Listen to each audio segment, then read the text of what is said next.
ஞானமயம் அன்பர்கள் அனைவருக்கும் வணக்கம். இன்றைக்கி நம்ம பார்க்கக்கூடிய தலைப்பு ராமனா ராவணனா, இந்த இருவரில் யார் சிறந்தவர்கள், அதாவது யார் உயர்ந்தவர்கள். இதை பற்றி தான் நம்ம எல்லாருக்கும் ஒரு சந்தேகம். இந்த இருவரில் யார் உயர்ந்தவர்கள், இவரை கும்பிட்றதா அவரை கும்பிட்றதா அப்படின்னு சொல்லி ஒரு குரூப்பு இவங்களை கும்பிடுங்க, இவர் தான் பெரிய கடவுள் அப்படிங்கிறது, இன்னொரு குரூப் இவர் தான் உயர்ந்தவர் அப்படின்னு சொல்லி அவருக்காக சொல்லிக்கிட்டு இருக்கிறாங்க. இதில் எதை நம்ம ஃபாலோ பண்ணுறது அப்படின்னு தெரியாமல் நம்ம இருக்கிறோம். பொதுவாக ஒவ்வொரு சம்பவத்தை நம்ம தலைப்பாக எடுக்கும் பொழுது அந்த சம்பவத்தில் என்ன விஷயங்கள் இருக்குது அப்படிங்கிறத பற்றி எல்லோரும் விளக்கமாக சொல்லிகிட்டு இருப்பாங்க. ராமனுங்கிறது யார், ராவணனுங்கிறது யார், அல்லது இதுக்கு முன்னாடி போட்ட வீடியோஸில் கூட ஒரு சம்பவம் எப்படி நடந்தது அப்படிங்கிற விளக்கத்தை பற்றி அந்த ஒரு செய்தியாக எல்லோரும் சொல்லிகிட்டு இருப்பாங்க. ஆனால் நம்ம சொல்லக்கூடிய விஷயங்கள் எப்படி இருக்கும்னா, அந்த சம்பவத்திலிருந்து நாம் அது எப்படி விழிப்புணர்வோடு பார்க்கணும், நாம் அதில் எப்படி உண்மையை தெரிஞ்சுக்கணும், நாம் எப்படி வாழ்வியலில் மாற்றிக்கணும் அப்படிங்கிறத அந்த சம்பவத்திலேருந்து நம்ம அதை எப்படி எடுத்துக்கணுங்கிறத தான் நம்ம சொல்லிக்கிட்டு இருப்போம். அதே மாதிரி இந்த டாப்பிக்லேயும் ராமன் உயர்ந்தவரா ராவணன் உயர்ந்தவரா அப்படிங்கிறதுல இருவேறு கருத்துக்கள் இருக்கிறது. இரண்டையும் முதலில் ஆரம்பித்து விட்டவர்கள் யார், நீங்கள் எங்கேருந்து இந்த கேள்வியை முதல்ல புரிஞ்சுக்கிறீங்கிறத முதல்ல நம்ம கவனிக்கணும். ராமன் அப்படிங்கிறதுக்கு அந்த விஷயத்தை முன்னெடுத்து கொண்டு போகிறவங்க யார், ராவணன் அப்படிங்கிற விஷயத்தை முன்னெடுத்து கொண்டு போகிறவங்க யார் அப்படிங்கிறது முதல்ல நீங்கள் பின்னோக்கி பார்க்கணும்.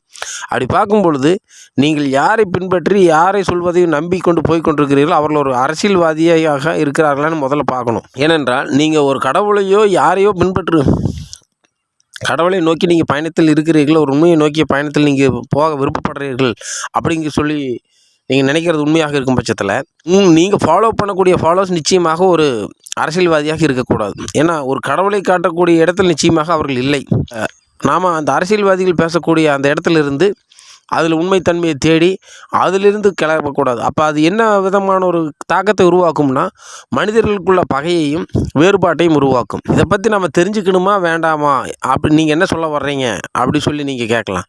நீங்கள் எதை பற்றி வேணாலும் தெரிஞ்சுக்கங்க. ஆனால் நீங்கள் இரண்டு வழிகளை பின்பற்றுங்க. ஒன்று, உங்களுக்குள்ளேயே நீங்கள் ஆழ்ந்து தியானம் செய்து இந்த பிரபஞ்சத்தில் எல்லா விதமான விஷயங்களும் இருக்கிறது, அதை நீங்கள் அங்கிருந்து எடுத்துக்கொள்ளலாம். வெளியிலிருந்து சொல்வதை யாரையும் சொல்வதை நீங்கள் நம்ப வேண்டிய அவசியங்கள் கிடையாது. இது மாதிரி நம்ம தியானமெல்லாம் செய்து மனதை அடக்கி உள்ள பிரபஞ்சத்தில் இருக்கக்கூடிய உண்மைகளை தெரிந்து நம்ம சொல்லக்கூடிய அளவுக்கு நமக்கான நேரமும் இது வாழ்வி சூழலும் இல்லை அப்படின்னு நீங்கள் நினைக்கும் பொழுது சித்தர்கள் ஃபாலோ பண்ணணும். சித்தர்கள் என்ன சொல்லியிருக்கிறாங்க இறைவனை பற்றி, உதாரணமாக ஒன்றே குலம் ஒருவனே தேவன் அவர் சொல்லியிருப்பாங்க. திருமூலர் சொல்லியிருப்பார், அன்பும் சிவமும் இரண்டு என்பார் அறிவிலார், அன்பே சிவமாவது யாரும் அறிகிலார், அன்பே சிவமாவது யாரும் அறிந்த பின் அன்பே சிவமாய் அமர்ந்திருந்தாரே அப்படின்னு சொல்லியிருப்பாங்க. அப்போ அங்கே என்ன சொல்ல வராங்கன்னா, அன்புதான் இறைவன், இறைவன் அன்பாக இருக்கிறார் இந்த உலகத்தில் அப்படின்னு சொல்லியிருப்பாங்க. அப்போ சித்தர்களை நீங்கள் ஃபாலோ பண்ணும் பொழுது அவங்க காட்டக்கூடிய நெறிமுறை எப்படி இருக்குது அப்படின்னா, எல்லாம் ஒரு ஒற்றை புள்ளியை நோக்கி அனைவரையும் சமாதானமாகவும் அன்பாகவும் கருணை உள்ளதாகவும் அப்படித்தான் இறைவன் இருக்கிறார் என்பது போலும் அவர் ஒருவராக இருக்கிறார் என்பது போலும் தான் நீங்கள் ஃபாலோ பண்ணி போக வேண்டியதாக இருக்கும். ஆனால் அரசியல்வாதிகள் சொல்லக்கூடிய பேச்சுக்களை நம்பி நம்ம போகும்பொழுது அது ஒன்றையொன்று பிரிப்பது போல தான் இருக்கும். இறைவனை வழிகாட்டக்கூடிய இடத்தில் சொல்பவர்கள் சித்தர்களை தானே முன்னெடுக்கணும். ஆனால் சித்தர்கள் முன்னெடுக்க முடியாது. காரணம் என்னென்னு கேட்டால், சித்தர்கள் எல்லாத்தையும் ஒன்றுன்னு கொண்டு வந்து நினைச்சிருவாங்க. ஒன்றுன்னு இணைத்த பிறகு இங்கே நம்ம மனிதர்களுக்கிடையே பிளவு உருவாக்க முடியாது. அப்போ இங்கே ஏதாவது ஒரு பிரிவினை தேவைப்படுகிறது. நீ வேறு மொழி நான் வேறு மொழி, நீ வேறு சாமி கும்பிட்றேன் நான் வேறு சாமி கும்பிட்றேன், நீ வேறு ஊர் நான் வேறு ஊர், நீ வேறு இனம் நான் வேறு இனம் அப்படி சொல்லி ஏதாவது ஒரு பிரிவினைகள் இங்கே தேவைப்படுது. இந்த பிரிவினைகள் மனிதர்களுக்குள் பிரச்சனைகளை உருவாக்கும். நிம்மதியான உண்மையான சரியான இறைவன் காட்டிய வழி இறைவனை நோக்கிய பயணத்திற்கு யார் உதவுவார்கள் என்றால் அதற்குத்தான் சித்தர்கள் இருக்கிறார்கள். ஆனால் நாம் பின்பற்றும் பொழுது இறைவனுடைய உண்மைத்தன்மையான அறியலாம். உலகமயம் நிம்மதியான மயமாக இருக்கும். சொல்ல வர்றாங்க, இறைவனை நமக்குள்ளே தேட சொல்கிறாங்க.